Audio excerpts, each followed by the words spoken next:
শুভ সকাল বন্ধুরা, কেমন আছো? আশা করি সকলেই ভালো আছো। আমিও বেশ ভালো আছি। আমার আদরের স্বপ্ন ব্লগে তোমাদের সকলকে জানাই অনেক অনেক স্বাগত আর অনেক অনেক ভালোবাসা। সকালবেলায় ঘুম থেকে উঠেই সব বাসি কাজ সারা হয়ে গেছে। এখন দেখো, আমার প্রেশারটা এমনিতেই লো থাকে সব সময়। তো প্রেশার হাই করার জন্য আমার দিদি বলেছে সকালে খালি পেটে নুন চিনি জল খাবি। তো সেই মতোই আমি লেগে পড়েছি নুন চিনি জল খেতে। রোজই খাবো, দেখি হাই হয় নাকি। নুন চিনির জল খেলে নাকি প্রেশার হাই হয়, তো সেই মতোই খাচ্ছি এখন, দেখি। আর খালি পেটে নুন চিনির জল খেতে বেশ ভালোই লাগছে, খারাপ লাগছে না। আর এমনিতেও আমি খালি পেটে আগে জল খেতাম, ঠান্ডা জল খেতাম, কিন্তু এখন এই চিনি নুন দিয়ে খাওয়া হচ্ছে বলে আরও বেশি ভালো লাগছে মনে হয়। আর আমার সাথে সাথে আমি নিজেও খাই, আমার সাথে সাথে সিজুকেও দিই, কারণ বাচ্চারা এমনি ঠান্ডা জল খেতে চায় না, তাই নুন চিনি দিয়ে মিশিয়ে দিলে তবে একটু খেতে ভালো লাগে ওদের। তো ওকে দেওয়া মাত্রও খেয়ে নেয়। তো এখন আমিও খেয়ে নিচ্ছি।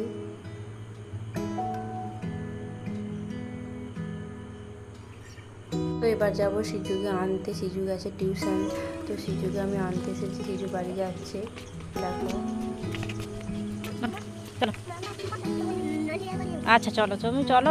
তো এসে সিজুকেও দিয়ে দিয়েছি, সিজুও খেতে আরম্ভ করে দিয়েছে। ওকে দেওয়া মাত্র খেয়ে নেয়, কারণ মিষ্টি লাগে, তো খেয়ে নেয়। তারপর দেখো, আমরা চলে এসেছি পুকুর পাড়ে। আমি আর আমার একটা যা, দুইজন মিলে আমরা পুকুর পাড়ে গুগলি তুলতে এসেছি। তো যা দিয়েছিল এই পাতাটা, নারকেল পাতাটা পুকুরে দিয়ে গিয়েছিল গুগলি ধরার জন্য। তো ঠান্ডার কারণে মনে হচ্ছে ভালো ধরেনি, তো এখন গুগলি মোটেই পাওয়া যায় না, আবার কালকে আসবো। তো বাড়ি চলে এসেছি, এসে রান্না চাপিয়ে দিয়েছি। রান্নাটা উনানেই করবো সব কিছু, তাই জন্য মাংস হবে, মাংস আর ভাত, আর কিছু রান্না করব না আজকে, কারণ বাড়িতে কেউ নাই। তো সেই জন্য মশলাটা একেবারে রেডি করে নিয়ে বসলে কি বলো তো তাড়াতাড়ি হয়ে যায়। সেই জন্য আনাজটাও কেটে নিচ্ছে আগে, যে কয়েকটা আলু কেটে নেবো। আর উনুনে রান্না করতে বসলে কি বলতো, একেবারে জোগাড় করে নিয়ে বসতে হয়, একটা গ্যাস নয় যে বন্ধ করে করব। তাই ভাত হয়ে গেছে, ভাতটা নামিয়ে আবার কড়াটা চাপিয়ে দিচ্ছি, যাতে একেবারেই ওই আগুনেই আবার রান্নাটা হয়ে যায়। ফ্যানটা ঝরিয়ে নিচ্ছি, ফ্যানটা ঝরিয়ে নিয়ে ওই উন্নাতেই আবার রান্নাটা তরকারিটা করে নেব। তো সেই জন্য ফোড়ন দিয়ে দিচ্ছি, দিয়ে পেঁয়াজগুলো দিয়ে ভেজে নিয়ে মশলা কষে একেবারে মাংসটা রান্না করে নেব। তো মিক্সি দিয়ে মশলাটা বেটে দিয়েছিলাম, ওই বাটা মশলাটা দিয়ে আজকে রান্নাটা হবে। তো বাটা মশলার টেস্টটা আরও বেশি বেড়ে যায়। আমি গুঁড়ো মশলা দিয়ে বেশিরভাগ রান্না করি, কিন্তু এর আজকে সমস্ত কিছু বেটে নিয়েছিলাম একবারেই। আজ সমস্ত দায়িত্বটা, এই সংসারে পুরো দায়িত্বটি আমার কাঁধে এসে পড়েছে। আমরা বাড়ির বউয়েরা না পারলেও সমস্ত কিছু দায়িত্ব আমাদের ঘাড়ে চাপিয়ে দেওয়া হয়, কিন্তু তাদের মেয়েদের কোনো কিছু করতে দেওয়া হয় না।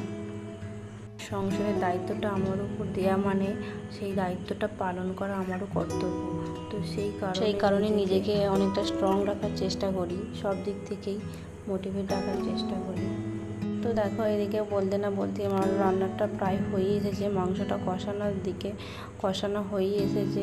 তো এবার কষিয়ে জল দিয়ে দেবো, দিয়ে ঢাকা দিয়ে দেবো।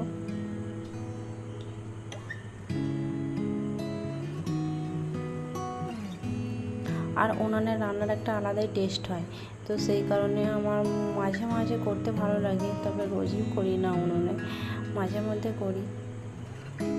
বলতে বলতে প্রায় রান্নাটা কমপ্লিট হয়েই এসেছে।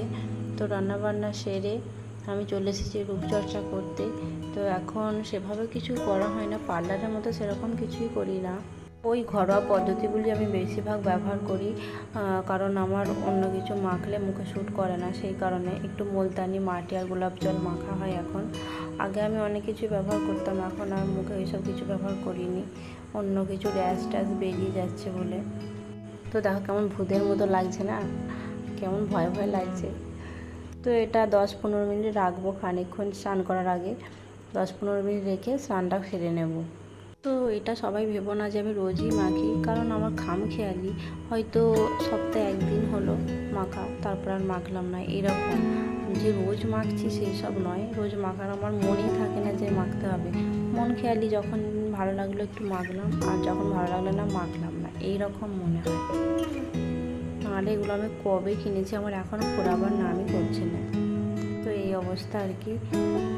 তো চান টান করে ভাত খেতে বসে গেছি। আর সিজুকে নিজে হাতে খেতে দিলে কী হয়, খাই কম ছড়াই বেশি। তো ওকে আমি ওই জন্য নিজে হাতে খেতে দিই না কখনোই, আমিই খাইয়ে দিই। তো মাঝে মধ্যে ওকে খাওয়ানো শেখাতে হবে। তো খাওয়া দাওয়া করে এখন আমরা বিকালে চলে এসেছি। তো বেড়াতে এসে দেখি আকাশের মেঘের অবস্থা এত সুন্দর, অপরূপ দৃশ্য। এটা আমি একটু ক্যাপচার করে নিলাম তোমাদের সঙ্গে শেয়ার করবো বলে। তো খুব সুন্দর দৃশ্য, এখানে আমরা রোজ বেড়াতে আসি। মেঘের অপরূপ দৃশ্যটা খুব ভালো লাগছে দেখতে। তো বাড়ি এসে সন্ধ্যের সময় আবার একটা দিদি এসেছিলো মাছ বিক্রি করতে। তো সেখান থেকে মাছ কিনেছিলাম। তো মাছগুলো একটু ভেজে নেব।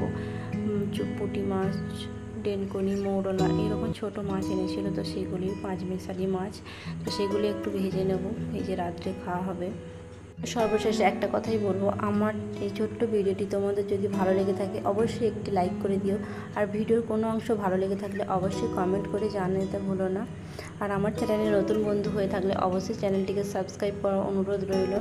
তো আজকে ভিডিওটি এখানেই শেষ করছি। দেখা হবে পরবর্তী কোনো সুন্দর একটি ব্লগের সাথে।